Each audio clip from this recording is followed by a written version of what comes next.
정말 성경이 정답인가? 저는 그게 늘 이게요, 교회에서만 고이 살았다? 신앙 아닙니다. 그게 삶으로 하나님 진짜 그렇습니까? 진짜 그렇습니다. 저는요, 평생 그거를 확인하면서 살아요. 지금도 확인하고 앞으로도 확인할 거고요. 계속해서 진짜 그렇습니까, 주님? 그래서 죄송해요. 홍 집사님, 문 집사님, 문대현 집사님이나 홍대현 집사님 말씀하시면 제가 더 듣게 돼 있어요. 경험이 다르세요.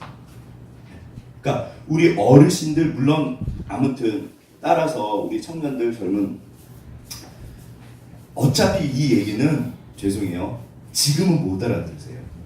저도 그랬어요. 근데 세월이 지나면서 아, 그때 그래서 집사님이, 그때 그래서 우리 아버지가 그 얘기를 하셨다. 인생은 절대로 이게 장난이 아닙니다.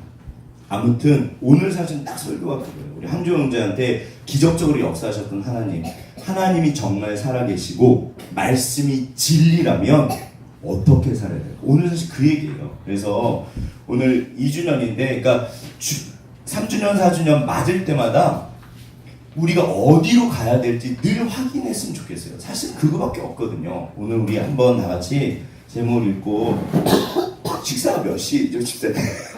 1시요? 아, 지금 오늘 선교사님도 오셔가지고 조금 시간이 부족할 수도 있는데 이동하고 그러면 조금 늦은 15분밖에 안 걸리니까요. 아무튼 지금 몇 시죠? 11시 45분. 아, 11시 40분이구나. 자, 12시 너무 짧았어요. 우리 한번 제목을 같이 읽고 말씀 보도록 하겠습니다. 읽겠습니다. 시작. 개척 2주년 기념일에 미쳐야 미칩니다. 불광불급이라고, 이거 너무나 유명한 얘기죠. 그러니까 미치지 않으면, 보세요, 어떤 일에 푹 빠지지 않으면 그 뭐라 그러죠? 뭐죠 이게? 뭐라 그러죠? 수준? 뭐라 그러죠? 경지에 도달하지 못한다. 네. 경지가 있습니다. 본인들이 그 소명이라는데 하시는 일에서 반드시 끝까지 가시래요. 제가 그 영어 공부, 아무튼 저는 사실 영어가 원수인데 정말 테이프 늘어지도록 들어서 이렇게 그 원어민처럼 그 영어 하신다는 분 얘기만 들어봤는데 홍 지사님 그렇게 하셨어요. 장난 아니죠.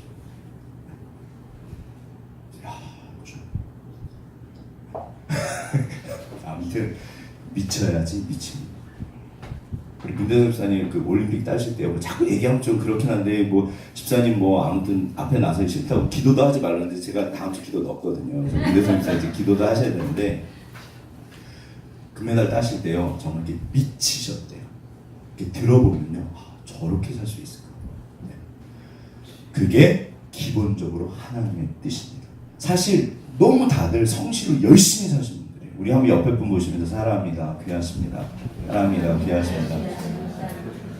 목사님 저는 좀 덜 살았는데 괜찮아요. 앞으로 열심히 살면 돼요. 자, 우리 다 같이 한번 말씀을 합독하도록 하겠습니다. 시작. 또 비유 그들에게 말하여 이르시되 한 부자가 그 밭의 소출이 풍성하매 심중에 생각하여 이르되 내가 곡식 쌓아둘 곳이 없으니 어찌할까 하고, 또 이르되 내가 이렇게 하리라. 내 곡간을 헐고 더 크게 짓고 내 모든 곡식과 물건을 거기 쌓아두리라. 또 내가 내 영혼에게 이르되 영혼아, 여러 해 쓸 물건을 많이 쌓아두었으니 평안히 쉬고 먹고 마시고 즐거워하자 하리라 하네.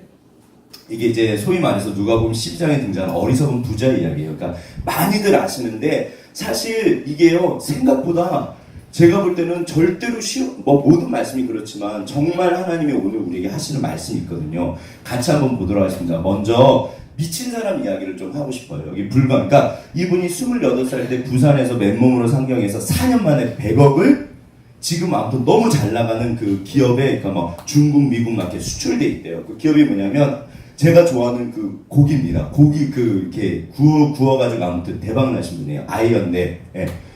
이분이 얼만큼 미쳤냐면 처음에 여기서 가게를 내셨는데, 보세요. 딱 보기에도 장사가 돼 보이세요? 안 돼 보이세요? 여기는 6시, 7시 해 떨어지면 우범지역이래요. 아예 사람이 안 나간대요. 네. 근데 여기서 월세가 싸겠죠. 그래서 사업을 시작하신 거예요. 근데 이분이 4년 만에, 이게 본인이 직접 개발한 건데 연기가 안 난대요. 아무튼 이거를 팔려고 그러셨는데 이게 그 금형비가 몇 억이 들어서 포기하고 그냥 식당을 내신 거예요. 근데 열심히 하셨을까요? 열심히 안 하셨을까요? 미친 듯이 하셨습니다. 그러니까 모든 분들의 공통점은 미친 듯이에요. 한번 보시죠. 어떻게 미치게 하셨는지 한번 보시죠. 네, 한 팀도 안 왔었어요. 아무도 거기에 고깃집이 있을 거라고는 상상도 못할 정도의 자리였고, 약간 의기소침하고 있을 때 희망은 있었던 게,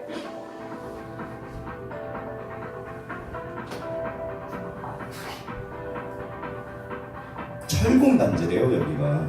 네, 그냥 일반 뭐 식당만한 그런 게 아니고 저는 주택가도 아이언맨 아니고 대표 박경준이라고 하고요. 공장지대. 2012년도에 저희가 물레동 철공단지에서 시작을 공장지대에서도 문을 한 여시고 4년 정도 퇴근하는 만에 사람들이 없죠. 지금까지 온 상태고, 국내 최대 고기 유통회사가 되는 걸 목표로 하고 있는 스타트업이라고 보시면 됩니다. 대학교 4학년 때 창업 때문에 서울로 올라오게 됐어요. 물레동에 거주랑 같이 할 수 있는 공간을 저희가 만들어서 거기에서 살기도 하고 뭐 잠도 자고 돈이 밥도 없습니다. 먹고 매장도 하고 그런 생각해 식으로 보시죠. 시작을 내가 이분이다 생각하고 같이 모아서 봐보세요. 그 연기 안 나는 구이기를 개발해서 홈쇼핑에다가 팔자 이런 식으로 되게 순진한 생각으로 한번 개발을 해봤었는데, 이 구이기라는 게 그 금형화 단계에 들어가면 너무 몇 억 단위로 이제 양산 비용이 올라가니까, 그것 때문에 이제 아이템이 이제 사장 될 뻔한 위기에서 그냥 우리 매장에서만 한번 그걸 쓸 수 있게 한번 해보자.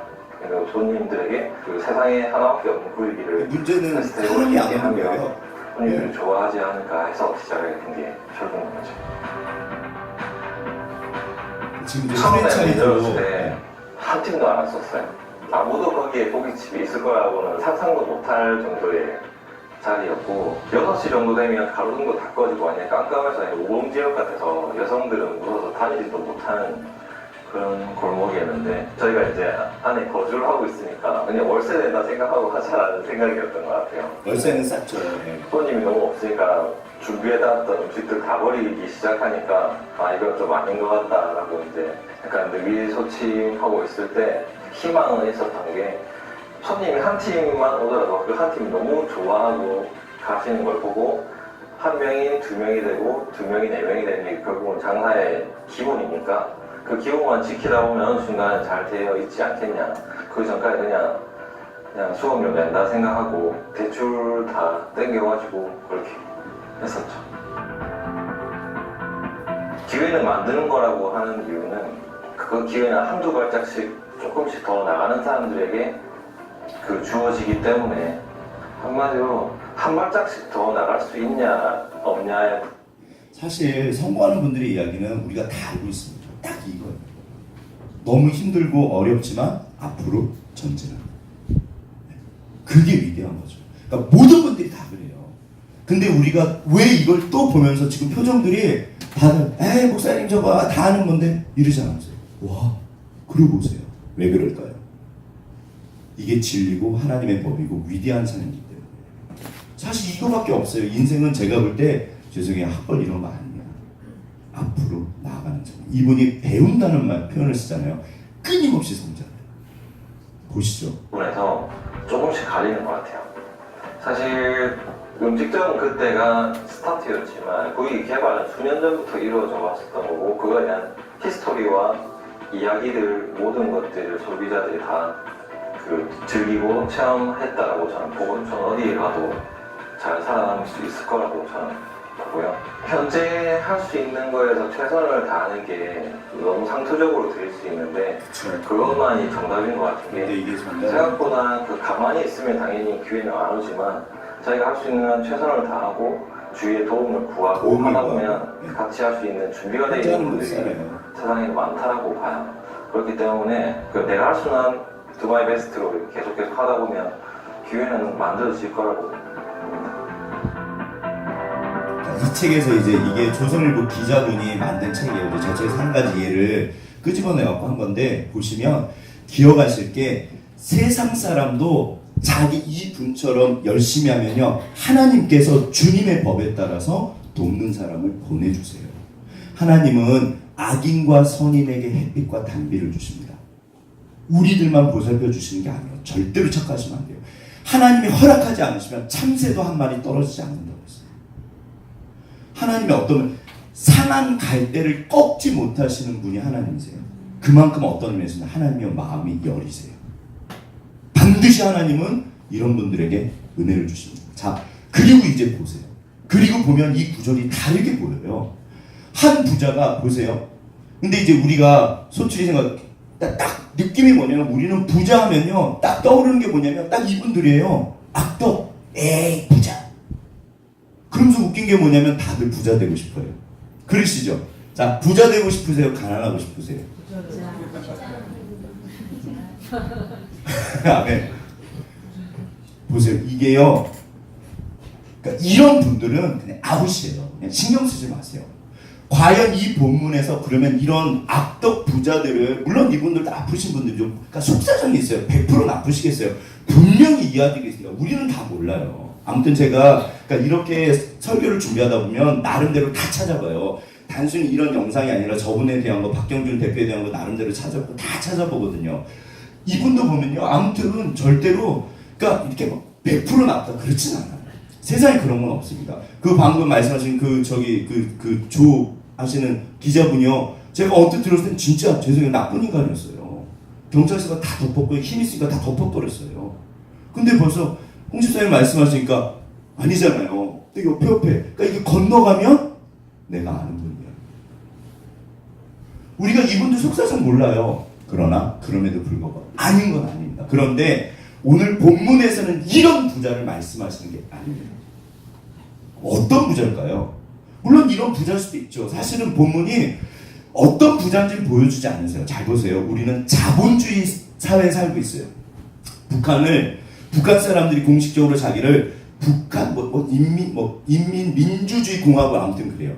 걔네 민주주의라고 그래요. 요즘에 김정은 때문에 많이 가까워졌는데 아무튼 나쁜 건 맞거든요. 못된 짓도 많이 했으면. 근데 민주주의라고 그래요. 우리도 민주주의인데 차이가 뭐냐면 그 사람들은 공산주의고 우리는 자본주의입니다. 자본주의 뜻은요. 자본. 돈이 본질인, 돈이 뿌리인, 돈이 근본인 사회. 이게 엄청 웃기는 말이에요. 죄송해요. 우리 어른들 더군다나 성교사님도 계시니까 어르신들 보면 돈에 대해서 우리 집사님도 계시고 부정적일까요? 긍정적일까요?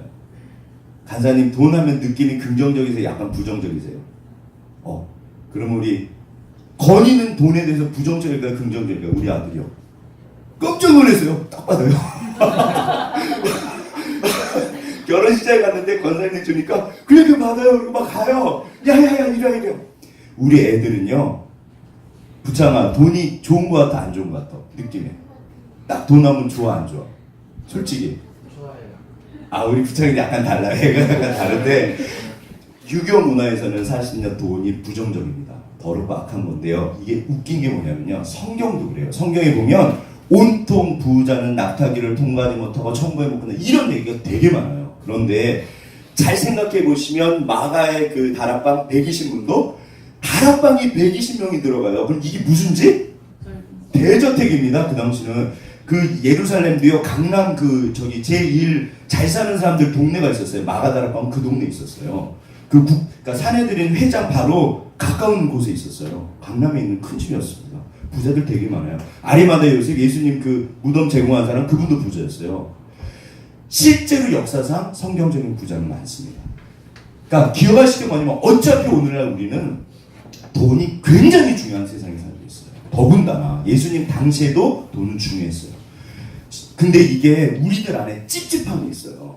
유교 그 사회도 동양도 그렇지만 서양도 기독교 사회였기 때문에 누구나 다 돈에 대해서 찝찝함이 있어요. 그런데 어느 날 막스 베버라는 분이 나타나서 이게 이제 소위 말해서 프로테스탄트 윤리의식이라고 그래요. 이분이 뭐라고 이걸 확 뒤집었냐면 그러니까 19세기, 18세기만 해도 뭐냐면 그 성월요일이라고 그랬대요. 그게 이제 천주교 세상인데 돈이 약한 거야. 돈 벌면 안 돼. 그러면서 뭐 했을까요? 토요일부터 술 먹고 도박하고 하면 그러면서 월요일까지 퍼지는 거예요. 그래서 월요일날 직장을 못 갔대요. 그래서 아예 성월요일이라고 해서 다들 분위기가 그랬대요. 웃긴 거예요. 돈은 악하다 그러면서 즐길 건 다 즐겼어요. 그런데 막스 베버가 딱 나타나서 뭐라고 그러냐면 그게 아니라 1510년에 제 전화번호가 이효일 씨거든요. 1510년에 종교개혁이 일어나면서 조금 이제 재미없으시죠? 그럼 들어보세요. 자, 그러니까 돈을 좋아해도 된다 안 된다? 돈을 좋아하면 일만하게 뿌리라고 그랬는데 그냥 아무튼 보세요. 프로테스탄트가 종교개혁을 일으키면서 뭐를 바꿨냐면요. 하나님이 우리에게 주신 일은 소명이다. 그럼 그 소명을 잘하는 걸 어떻게 확인할 수 있냐? 돈 버는 거예요. 돈이 목적이 되면 악입니다. 그러나 돈이 수단이 되면 이게 성경적인 선이에요.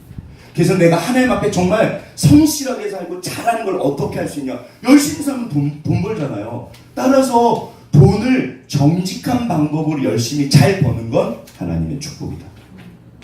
이분이 그걸 확 뒤집어 놓은 거예요. 그래서 자본주의가 돌아옵니다. 본격적으로. 근데 여전히 우리들 마음에 찝찝함이 있는 건 사실이에요. 잘 생각해 보세요. 오늘 본문에서 이 부자가 어떤 부자일까요? 저는 부자는 두 부자가 있습니다. 하나는 정말 악덕 부자가 있고요. 하나는 오늘날 이 시대에 존경할 만한 분들이 굉장히 많아요. 정말로 존경할 수 있는 부자들이 굉장히 많아요.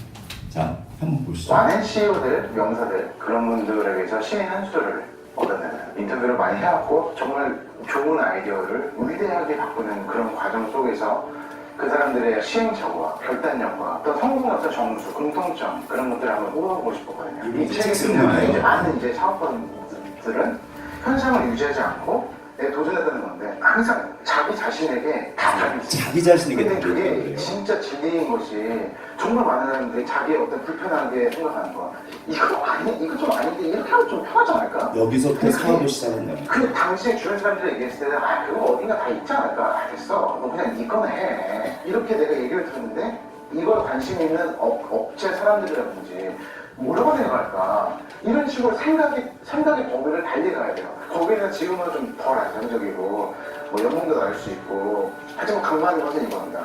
거기 가가지고 내가 얼마나 배울 수 있고 얼마나 기여할 수 있느냐. 이 경력 중심의 사고로 가야 되거든요. 근데 팔상은 배우 중심의 사고. 내가 지금까지 있었던 데에서 내가 너무 인정받고 내가 했는데 또다시 노력을 기울여가지고 또 막 힘들게 나를 갖다가 인정. 이거 보세요. 사실은 처세론입니다. 그렇죠? 시중에서 이런 얘기 너무 많이 하세요. 근데 잘 들으세요. 이게 하나님의 일반 계시. 목욕을 시키면서 아이가 목욕을 하는데 목욕물 버리면서 애까지 버리면 안 되잖아요. 여기 보시면 정말 그래요. 우리가 그러니까 잘 생각해 보세요. 마귀가 생각보다 정말 지혜로워서요. 살짝 바꿔요. 살짝 바꿔요. 하나님을 향해서 열심히 있는 건 좋지만 제가 그랬어요. 대학 때 저는 정말 방학이 되면 처음부터 끝까지 수련을만 다녔어요. 7, 8개. 근데 어느 날 아무튼 하나님이 저한테 한 2, 3일 틈이 있거든요. 그러면 이제 집에서 쉬죠. 퍼져갖고 힘드니까. 근데 하나님께서 이제 내적 음성이라고 그러잖아요. 성구야 공부해야지. 주님 제가 조금 있으면 내일 모레 수련회 가는데요. 저 힘들어요. 맨날 봉사하거든요. 보세요. 어쩌면 제가 세월이 지나니까 세상이 무서워서 종교로 도피하는 걸 수도 있어. 너희는 빛과 소금이야. 세상을 가서 변화시켜. 근데 교회에 와서 그냥 여기 앉아만 있어. 그건 아닙니다. 그런데 세상 속에서만 있다? 그것도 아니에요. 사실은 이게요. 잘 보세요. 그러니까 번영신학이라고 해요. 고지를 점령하라. 맞는 말인데 굉장히 위험해요. 사실은요. 저는 번영신앙을 말씀드리는 게 아니라 이게 미국산 오늘날 소위 말해서 어떻게 보면 굉장히 위험한 거예요. 그래서 이제 성공하자 돈을 벌자. 근데 그리고 나서 뚜껑을 열고 보면 아니에요. 또 그것도 아니에요. 어떻게 해야 될까요? 자, 저를 따라해보세요. 어렵다. 어렵습니다. 어려워요. 평생 고민하셔야 되고 평생 하나님의 길을 찾으셔야 돼요. 왜냐하면 사람이요 진짜 별거 없어요. 요즘에 목회자들 사실 큰 교회 그 대단한 목사님들 타락하셨잖아요. 어떻게 보면 그분들이 바보라서 그럴까요? 절대 그렇지 않습니다. 그러니까 사람이요 이게 그러나 이거는 하나님의 뜻이에요. 어렵고 힘든데 내가 개척을 한 거잖아요. 그래서 위대하게 저는 사업하는 분들 사실 개인적으로 존경해요. 반드시 어렵고 힘들어지신다. 그럼 그거를 딛고 일어나서 끊임없이 앞으로 전진하는 거예요. 그래서 자기가 원하는 걸 성공하는 거는 위대한 겁니다. 하나님을 안 믿으셔도 그분들은 위대하신 거예요. 그것 자체가. 저 같으면 그렇게 버텨낼 수 없고 극복할 수 없고 사실 힘든 거를 주저앉지 않고 다시 일어나서 앞으로 한 발자씩 가는 거거든요. 위대한 겁니다. 지금 그런 얘기를 해요. 모든 분들이. 그러니까 제가 말씀드리는 거는 존경할 만한 부자들 이야기예요. 악덕 부자가 아닙니다. 내가 남들에게 시키고 싶지 않다. 내가 누구지? 내가 뭘 할 수 있지? 사실은 여기서부터 이런 출발해요. 못했어. 네. 못했던 것 같아요. 그게 진짜 너무 두려웠던 일이었습니다. 한국의 젊은 부자들 이제 본인 이야기를 이 기자 그래서 더 자기도 제 자신을 많이 이제 발견했던 것 같아요. 이 신형은 누구인가라고 저 에세이를 썼어요. 사실 난 이게 재밌고 이때 가장 등골이 서늘할 정도로 소름이 왔고 이때 오 예스 외치고 막 브라보를 외치고 이랬구나. 근데 문제는 그 브라보를 외친 그 30초 1분간의 순간을 잊고 살았구나. 그 브라보를 외친 순간만 다 정리했어. 그래서 그게 한 1분째 여쭤요. 근데 그러고 보니까 나는 이걸 제일 잘하는구나. 이게 은사로운 핵심이에요. 재밌구나. 하나님은 잘하는 걸 반드시 주십니다. 그래서 저는 그걸 한번 내 가슴이 떨리는 일이 있어요. 네. 우리 혜진이가 지금 예전에 1학년 때 들어왔던 말 좀 전과했거든요. 근데 아무튼 한 번 떨어졌는데 혜진님이 얘기할게요. 미안해요. 허락은 뭐. 근데 전과를 하고 떨어졌지만 그 공부를 하면서 내가 이걸 좋아하는구나. 잘하는구나. 그게 하나님의 축복입니다. 사실은요, 이 시대가요, 100년 전에 달라요. 신분제사랑 완전히 다른 게 내 가슴에서 좋아하고 잘하는 게 있어요. 좋아하는 게 있어요. 그거 하고 사는 게 제일 축복입니다. 죄송해요. 우리 선교사님은 왜 저 같으면은 제가 중도에 가라면 갈까? 제가 원래 선교사 하려고 그랬어요. 그래갖고 선교단체 들어갔는데 주제를 파악했습니다. 하나님 저는 단기 선교 몇 번 갔다 왔는데 아니더라고요. 그래서 제가 선교사 안 해요, 지금은. 근데 우리 선교사님은 왜 거기서, 죄송해요, 가라고는 가시겠어요? 왜 거기 계실까요? 본인이 좋아서. 하고 싶어서. 물론 어렵고 힘들죠. 사실은요, 하나님이 모든 사람에게 소명을 주셨습니다. 인사론의 핵심이에요. 저는 여기서 왜 개척하고, 이게 쉬울까요? 어려울까요? 이게 지금 저한테는 기적이에요. 여기 정말 오늘 다쳤어요. 한번 보실래요? 한번 이렇게 보시죠. 야, 물론 다음 주에는 또 여기 비죠. 다음 주에 또 빕니다. 어차피 아무튼 숫자가 중요한 건 아니지만 제가 힘이 날까요, 안 날까요? 당연히 힘이 나죠. 전 사람입니다. 전 하나님 아니에요. 그러나 힘들어요. 그리고 저는 작정을 했어요. 하나님, 저는 숫자 안 봅니다. 제가 뭐를 볼까요? 늘 그 싸움을 해요. 힘들어요. 근데 왜 할까요? 좋으니까입니다. 저는 이게 가슴이 터질 만큼 좋아요. 진짜로요. 너무너무 좋아서 죄송해요. 제 친구들 중에도 잘 나가는 애들 되게 많아요. 별애들이 다 있어요. 하나도 부럽지 않아요. 왜냐하면 제가 가장 원하는 거, 하고 싶은 걸 하고 있거든요. 자, 근데 아무튼 보세요. 이제 여기서 부자에 대한 생각을 바꾸셔야 돼요. 이게 사실 2015년도 자료를 썼는데 세계 400대 부자의 65%가 자수성가한 사람이에요. 400대 부자의 65%가 자수성가. 그러니까 바닥부터 출발한 거예요. 제가 존경하는, 사실 저는 이분들 되게 존경합니다. 이분은 요즘에 못된 짓에서 별로지만 워렌 버핏과 성자예요. 저분은 빌 게이츠도 이분 때문에 아무튼 엄청나게 기부해요. 그 다음에 이분은 쿡이라고 지금 애플 CEO거든요. 이분 동성연애자예요. 커밍아웃도 했어요. 이분 뭐라고 하셨냐, 얼마 전에 8,800억이 재산인데 전부 다 기부하고 간다.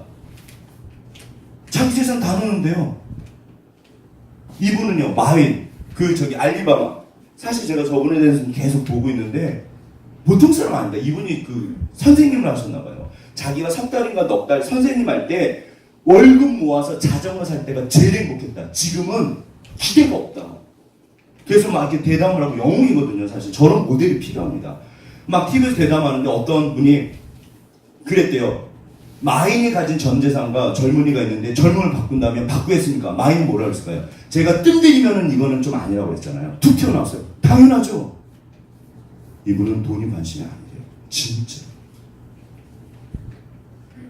사실 알리바바도 중소기업인가를 돕기에서 시작한 것으로 제가 알고 있어요. 여기 보면 진짜 존경할 만한 분들인데 이준영 씨라고 대림산업 회장님이시래요. 이분도 2,000억인가 전부 자기가 기부하신대요. 유한양이, 이분은 기독교인입니다. 정말 대단한 분이세요. 아예 이렇게 자기 친척들 자녀들 다 회사에서 내쫓았어요. 사회에다 다 기부해버렸어요. 그 다음에 마스시다 고노스케라고 일본의 경영의 신이라고 그래요. 저분도요, 제가 왜 경영의 신인가 그랬는데 1929년대 대공황이 왔는데 완전히 다 기업들 막 자르고 난리도 아니었거든요. 한 명도 안 자르고 월급도 그대로 주고 기업을 살렸어요. 이분의 경영 철학이 뭐냐면 사람이 제일 중요하다. 생각해보니까 사람을 잘랐다 붙였다 그러면 결국 기업도 안 좋더래요. 같이 죽고 같이 살자. 불황을요 한두 번 통과한 게 아닙니다. 대단한 분이세요. 그 다음에 사실 저는 리자청이라고 지금 화교계에서 가장 부자라는데 이분들과 전부 밑바닥부터 출발한 사람이 학벌 없습니다. 마스시다 고노스케도 학벌 없어요. 리자청도 마찬가지예요. 리자청 제가 사실 책 읽었는데 기억은 하나도 안 나는데 딱 한 구절이 늘 기억이 나요. 당신은 어떻게 부자가 됐습니까? 저는 남들보다 2배 일했습니다. 새벽 6시에 일어나서 저녁 10시까지 일했습니다. 보통 분들이 안 돼요. 누가 이분들한테 돌을 던지겠어요? 그리고요, 더군다나 리자청 같은 경우는 나는, 그러니까 남자 형제만 둘이에요. 나는 자녀가 셋입니다. 셋째가 뭐냐면 그 기부단체예요. 자기 재산의 3분의 1을 전부 다 기부한다는 거예요. 부자에 대해서 생각을 바꾸셔야 돼요. 오늘날 자본주의인데 진짜로 최선을 다해서 정말, 그러니까 큰 부자는 하늘이 된다고 그러잖아요. 제가 볼 때는 하나님이 기회를 주신 거예요. 다. 그냥 또 부자가 되지 않아요. 어떤 시대림을 다 맞아 떨어지거든요. 그런데 여기 반전이 있습니다. 보세요. 우리가 성경 속으로 한번 들어가서 이 본문을 다시 보시면 뭐라고 되어 있냐면, 자 보세요. 한번 다 같이 한번 읽어보겠습니다. 시작. 또 비유로 그들에게 말하여 이르시되 한 부자가 그 밭에 소출이 풍성하며 심중에 생각하여 이르되 내가 곡식 쌓아둘 것이 없으니 어찌할까 하고 또 이르되 내가 이렇게 하리라. 내 곡간을 헐고 더 크게 짓고 내 모든 곡식과 물건을 거기 쌓아두리라. 또 내가 내 영혼에게 이르되 영혼아 여러 쓸 물건을 많이 쌓아두었으니 평안히 쉬고 먹고 마시고 즐거워하자 하리라 하래. 제가 이렇게 빨리 읽을까요? 시간이 없어서요. 아무튼 보시면 이거를 악덕 부자가 이 말을 한다고 생각해 보시면 이거는 진짜 악덕한 거예요. 그런데 존경할 만한 부자가 어느 날 정말, 그러니까 기업도 사람이랑 똑같대요. 그래서 기업이 태어나서 초창기에는 그러니까 정말 똥을 좀 받아내고 이게 100일 지나야지 애가 산다고 그러잖아요. 정말 최선을 다하면 어느 수준의 안정기를 들어간대요. 그러니까 이분을 존경받는 부자라고 생각해 보세요. 최선을 다했고 어느 날 정말 열심히 했는데 이제는 내가 좀 쉬어도 되겠다. 내 영혼아 정말 수고하거든. 아침부터 저녁까지 최선을 다해서 이제는 내가 좀 쉬자. 얼마든지 할 수 자격이 되잖아요. 자격이 돼요. 그런데 자 보세요. 이제 해석에 있어서 문맥이 중요합니다. 그러니까 이게 이제 앞에 사실은 이 앞이 뭐냐면요. 무리 중에 한 사람인데 선생님 내 영을 명은 유산을 다 나누게 하소서. 예수님이 말씀하십니다. 이 사람아 누가 나를 너희의 재판관이나 물건 나누는 자로 세웠느냐. 나는 세상적인 일을 하려고 이 땅에 온 게 아니야. 나는 세상적인 일을 하려고 이 땅에 온 게 아니야. 모든 탐심을 물리쳐라. 문맥에 보면 이게 사실 부정적이잖아요. 그런데 그렇다 치고 여기서부터 이제 보세요. 그러니까 정말 존경받는 부자라고 한번 생각해 보세요. 이런 분들, 박경준 대표나 리자청 같은 분들. 그럼 우리가 절대로 돌을 던질 수 없습니다. 그런데 주님이 문제는 뭐냐면 하나님은 이르시되 어리석은 자. 어리석은 자. 이게 굉장히 무서운 말이에요. 저는요 진짜로 정말 평생 고민하는 게 하나님 제가 가는 이 길이 진짜로 맞습니까? 맞으면 무슨 일이 있어도 갑니다. 아니면 안 갑니다. 더군다나 제가 목사잖아요. 그러면 저는 그렇다 치고 저는 대리몸입니까? 그러면 예를 들어서 홍 집사님이 너무 감사하게 형님이시죠 사실은. 감히 저한테는 진짜 큰 형님이신데 내 목사님을 뭐 말도 안 되죠. 제가 되죠. 그게 어떻게 제가 뭐 아무튼 말씀만이라도 영광이고 감사한데 제가 잘못 그러면 인도하면 죄송해요. 우리 존경하고 사랑하는 우리 집사님들 잘못되시잖아요.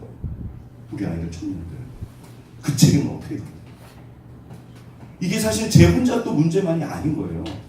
우리 민재 건이는 뭐 아빠 잘못 만나서 그렇다 치고 우리 아내와 뭐 어쩔 수 없고 뭐 비슷한 사람이 만났으니까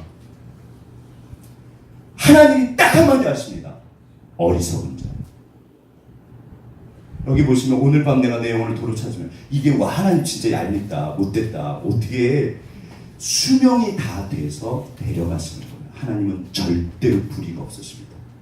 언제 죄송해요. 언제 이 땅을 떠나실지 모르시잖아요. 우리 언제 갈지 몰라요. 일단 죽음을 생각하지 않아요. 사람들은 어리석습니다. 둘째 핵심이 뭐냐면요. 자기를 위하여 재물을 쌓아두고 이 구절이 핵심입니다. 보세요. 하나님께 대하여 부여하지 못한 이게 이제 무슨 말일까요? 자기에 대해서 재물을 쌓아두고 하나님께 부여하지 못한 자. 그러면 리자청이나 아까 전에 그런 분들은 박경주 씨가 모르죠. 아직은 돈 벌고 있으니까. 근데 이거를 바꿔보세요. 자기를 위해서 사업을 하고 자기를 위해서 공부를 하고 자기를 위해서 목회를 하고 너희가 먹든지 마시든지 무엇을 하든지 주를 위해서 해요. 제가 세상에서 제일 무서운 말. 사실은 사람은요 별거 없어요. 나를 위해서 사는 게 맞아요. 맞습니다. 저도요 제가 그랬잖아요. 제가 가장 좋아하고 가장 정말 제가 원해서 이거 하는 거예요. 네, 뭐라 그래도 저는 하나님한테 할 말이 없는 게 제가 이거 좋아서 하는 거예요. 저는 너무 좋아요. 얼마나 감사한지 몰라요. 사실 저는 집사님들 여기 계신 기적입니다. 저한테는. 네, 너무 좋아요. 세상에 어떤 사람도 부럽지 않아요. 진짜로요. 그런데 문제는 뭐냐면 자기를 위해서 사는 게 맞는데 잘 보세요. 성경이 얼마나 하나님이 대단하신 분을 확 뒤집어 버리세요. 진짜로 너를 위한 게 뭔지 계산해봐. 진짜로 너를 위한 게 뭔지 계산해봐. 하나님이 살아계시면 한마디입니다. 리자청이나 제가 정말 그런 마스터 보노스키 되게 존경하거든요. 이런 분들. 제가 예전에는 그러니까 그분들의 삶 속에 들어가서 그 상황이나 그런 것들을 같이 이렇게 공부를 하면요. 아 하나님 저는 이렇게 못해봤어요. 대단하세요. 너무 많으세요. 그런데 하나님에 대해서 이분들이 부요할까요? 그렇지 않아요. 하나님이 살아계십니다. 한 번 죽는 것은 사람에게 정하신 것이고 그 위에는 반드시 하나님 앞에서 죽으시는 거죠. 물론 리자천이나 이런 분들은 하나님이 친절하실 수도 있어요. 그러나 예수님을 하나님을 믿고 안 믿고는 절대적인 기준입니다. 그래서 제가 여기 있어요. 저 바보 아닙니다. 죄송해요. 저희 어머니는 지금도 아들 걱정을 하고 우리 아들은 가면 딱 불리기 쉬워. 어디 가서 뭐 맨날 그런 얘기만 하세요. 뭐 도장 찍을 때 어디 성구야 확인해봐라. 제가 저를 막 불어내요. 사실 제가 딱 속기 쉬워요. 맞기는 맞는데 그러나 저는 바보가 아닙니다. 제가 얼마나 확인을 많이 했는지 아마 모르실걸요. 미친 듯이 확인했어요. 진짜로 이 길이 맞으면 갑니다 주님. 그러나 아니면 안 갑니다. 이게 무슨 종교입니까 주님. 하나님 진짜 살아계십니까? 하나님 살아계세요. 사실은 이게 이제 오전의 목사님 이야기인데 얼마 전에 지금 오카는 목사님 편지가 공개하다고. 그러니까 오전 목사님인데요. 솔직히 말해서 우리가 속사정이 뭔지는 아무도 몰라요. 이분도 보통 분이 아니십니다. 뭐 학벌을 위조했다고 했다. 근데 아무튼 보통 분이 아니세요. 그러나 여기 한마디, 그러니까 하나님은요 한마디로 이걸 끝내버리세요. 어떻게 끝내시냐면 너 나를 위해서 목회했어? 너를 위해서 목회했어. 제가 볼 때 이분은 싹보입니다. 보세요. 여기 오카노 목사님이 편지를 쓰셨어요. 오 목사는 제자 훈련 목회 철학으로 무장한 지도자다. 그러므로 한 사람을 천하보다 귀하게 여기는 주님의 심정을 가지고 있을 것이다. 그리고 200~300명의 양떼를 위해 달동네에서 평정한 종교사 부친의 등을 바르면서 자란 사람이기 때문에 내 후임이 되어도 절대 자기의 인간적인 야심을 비전이라는 화려한 포장지로 싸서 대형교의 힘을 남용하거나 오용하지 아니하는 양심적인 지도자가 될 것이다 라고 믿었어요. 이게 절대로 오정인 목사님한테 적용되는 이야기가 아닙니다. 우리 모두한테 적용돼요. 제 이야기. 하나님이 저한테 마지막 날 갔을 때 딱 이 얘기 하실 거예요. 너 나를 위해서 살았어. 너를 위해서 살았어. 목사님들이 자기 욕망을요. 죄송해요. 전도 이런 걸로 풀어요. 사실 그래요. 그런 부분이 없을 수는 없어요. 너의 정체가 정말 무엇인지 내가 궁금해. 이거는요. 그러니까 여기 보면 이게 이제 그 싹군이에요. 싹군이 뭐냐면요. 싹이 뭐냐면 월급이거든요. 사실은 우리가 제가 예전에 성경을 읽었을 때는 싹군이 하나님 세상에 싹군이 어디 있습니까? 그랬거든요. 어렸을 때는. 나이가 들고 제가 보세요. 그러니까 목사니까 목사 욕을 할 수 있는 거예요, 사실은. 우리 집사님들이 많이 맞아요. 한국교회는 썩었어요. 그러면 될까요, 안 될까요? 사실 그러면 그것도 웃긴 거예요. 그러니까 목사는 목사 탓이라고 그러고 한국교회는요, 내 책임이 없으신가요? 아니잖아요. 아무튼 여기 보면요, 싹군이 뭐냐면 월급이에요.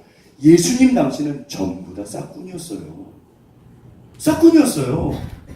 그러니까 사례를 받고 양을 치는 게 그게 보편해서 자기 양 치는 사람 그렇게 많지 않았어요. 예수님은 나는 내 양을 위해서 목숨을 바친다. 왜? 내 양이니까. 싹군은 내 양이 아니에요. 미쳤어요. 죽게 도망가는 거죠. 그 돈 몇 번 받으려고 왜 죽어요? 하나님이 말씀하십니다. 사실은요, 이게요. 자, 보세요. 그러면 어떻게 살아야 될까? 오카는 목사님이 하시는 말, 그러니까 우리 교회가 나아갈 방향이 이 영상에 있습니다. 한번 보시죠. 주님 앞에 내놓을 수 없는 것이 더러운 것입니다. 그러면 뭐가 더러운 것입니까? 사람한테서도 내놓고 이야기할 수 없는 은근한 더러운 것이죠. 자기의 야망을 드러내려고 하는, 자기의 야욕을 채우려고 하는 것. 겉으로는 소빙이다, 비전이다 듣는지만 은근히 자기 야욕을 채우려는 목사들이 있죠. 더러운 일이죠. 목사가 마음 놓고 목회할 수 없도록 자꾸 안지를 걸고 자꾸 브레이크를 걸어가지고 교인들한테 비교해서는 어느 사실 이상한 선생님들도 하우가 있어 하는 말을 은근히 듣는 것을 실감으로 느끼는 그런 사람이 있다면 어려운 이득을 위해서 아무것을 수행합니다. 온갖 고통을 겪으면서 경건하게 살려고 하는 사람들이 위로받을 수 있는 곳이 있다면 교회 같은 데 있어요? 가난을 이길 수 있는 힘을 얻을 수 있는 데가 교회 같은 데 있어요? 남편이 서로 잘못해가지고 고통을 당하는 부인이라도 교회와 성분에 받으면 그 고통을 얼마든지 이기고 나갈 수 있는데 교회가 행복하지 못하면 세상에서 받는 고통을 교회 안에서 더 무겁게 느끼는 것, 이것은 정말 비참한 일이 아닙니까? 교회를 그렇게 만듭니다. 뭐가 뭐요? 주님이랑을 믿기나 내 안을 치나 요 놀라야 그걸 오라 그걸 뭐요? 답은 너무 쉬워요. 사실. 한국 너무 쉬워요. 교회를 얘기하고 또 부끄럽게 우리 예수님 사람들께서는 하나밖에 없습니다. 예수의 인격성을 잃어버린 저라는 이 목사님 말씀하실 때요, 음성이 많이 떨려요. 진심입니다. 그리고 자기를 말씀하세요. 사실 남 탓할 필요가 없어요. 십자가에 도를 잃어버린 목회, 정말로 이 목사님은 하나님 앞에 예수 잃어버린 부끄러워요. 목회, 다른 거 많이 본질 말고 다른 짓을 많이 한다고. 성경 말씀에 입각해서 참으로 하나님 앞에 정직하게 목회를 했어야 되는데 내면에 순수하지 못한 것들이 너무 섞여 있었어요. 그러니까 메시지도 변질되고 강단이 무력화되죠. 말씀의 본질이 이렇습니까? 그 이야기를 듣고 말씀이 아니에요. 말씀이 아니죠. 이야기. 이야기를 듣고 성도의 삶이 변하죠. 이걸 가진 사람이에요. 이걸 가졌기 때문에 목회가 좀 다를 수밖에 없었어요. 제 생각이 좀 다를 수밖에 없었어요.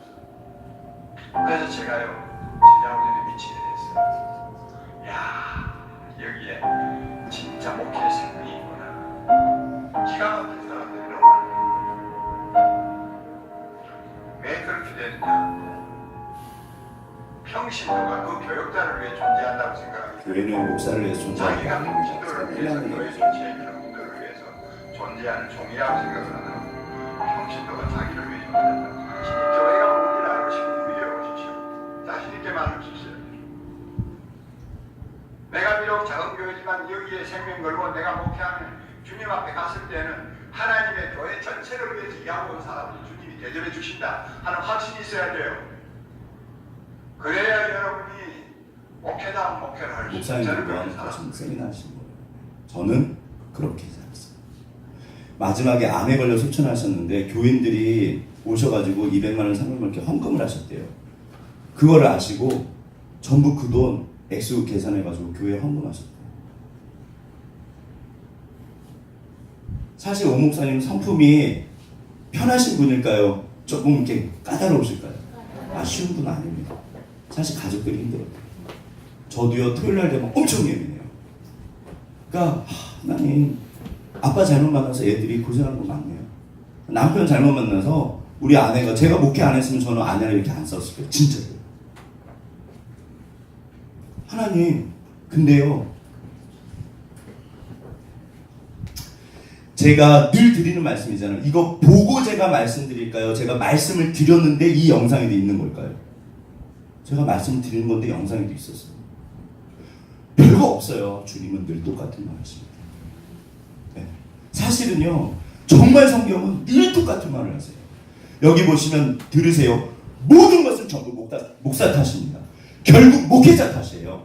여기 보면 존경할 만한 목사님들, 정말 목사님 같지 않은 목사님들이 계십니다. 여기 제가 개인적으로 제일 좋아하는 한경진 목사님, 또 부산 수영로 교회 정필도 목사님, 그 다음에 옥하는 목사님, 또 이찬수 목사님, 김동 목사님은 제가 영락했는데 중등부 때 저기 담당 목사님이셨어요. 네, 높은 뜰 순위교회 목사님. 다들 정말 좋으신 분인데 명성교회 김하나, 누구죠? 아무튼 네. 정명. 저는 사실 죄송해요. 사람들 목사라고 보지 않습니다. 직업인이에요. 월급, 싹군. 왜 오종현 목사님이 저렇게 변했을까요? 사실 이게요, 그러니까 보세요. 뒤집어 보죠. 심지어 목회자도 그래요. 신앙의 길은요, 쉽지 않습니다.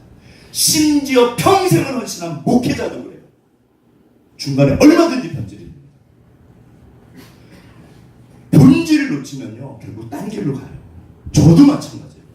따라서 목사님 탓인데, 들으세요. 한국교회는 이건 사실이에요. 결국 목회자 탓입니다.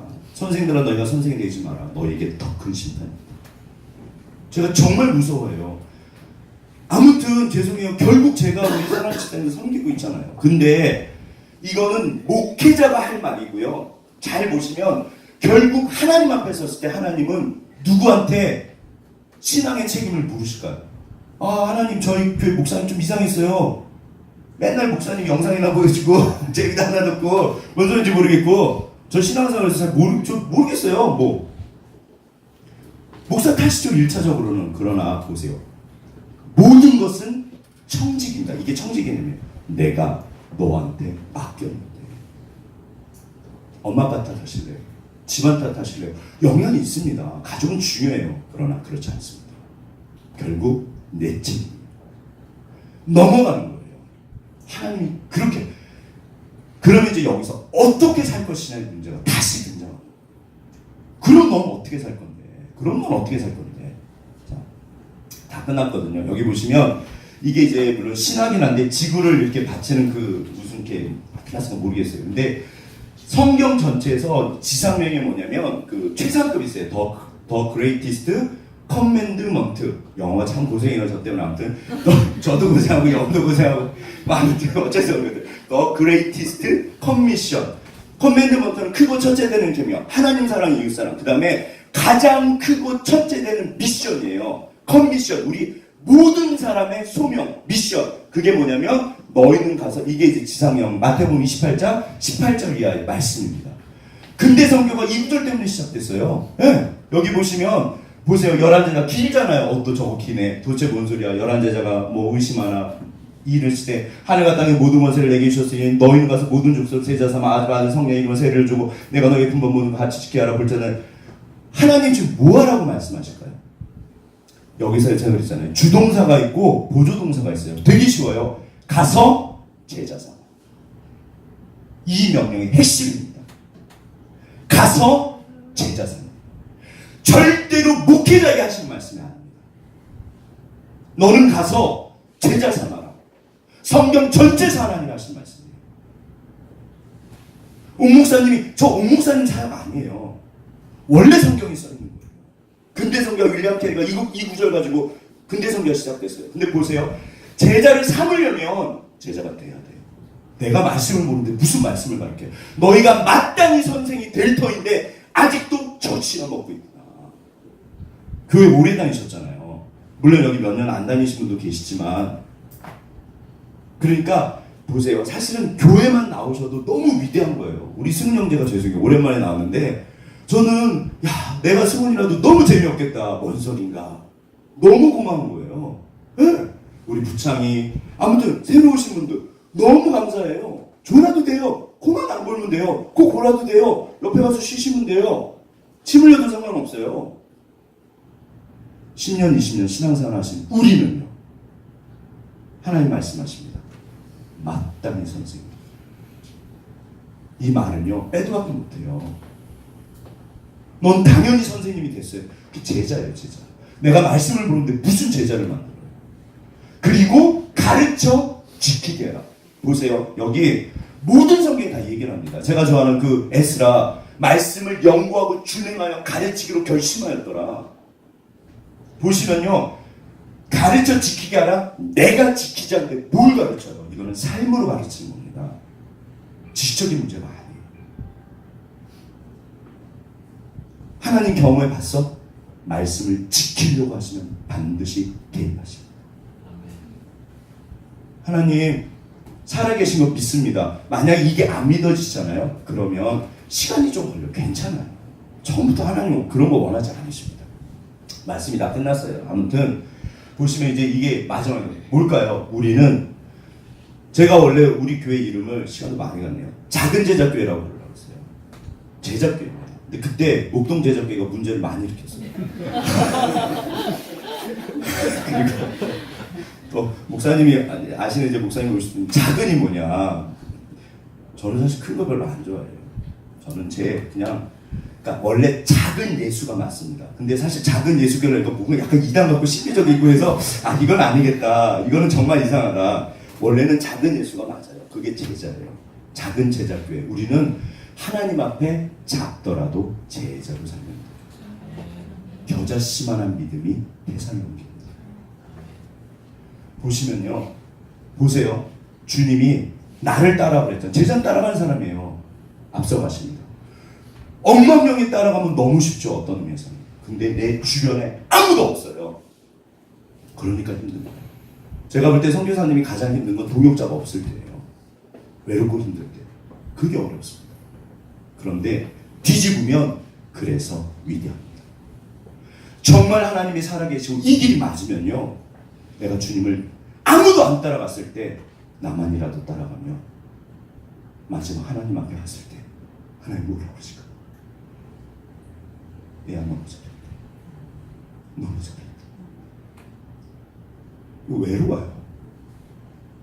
살아보시면 알지만 외롭습니다. 사람이 옆에 있어도 외로워요.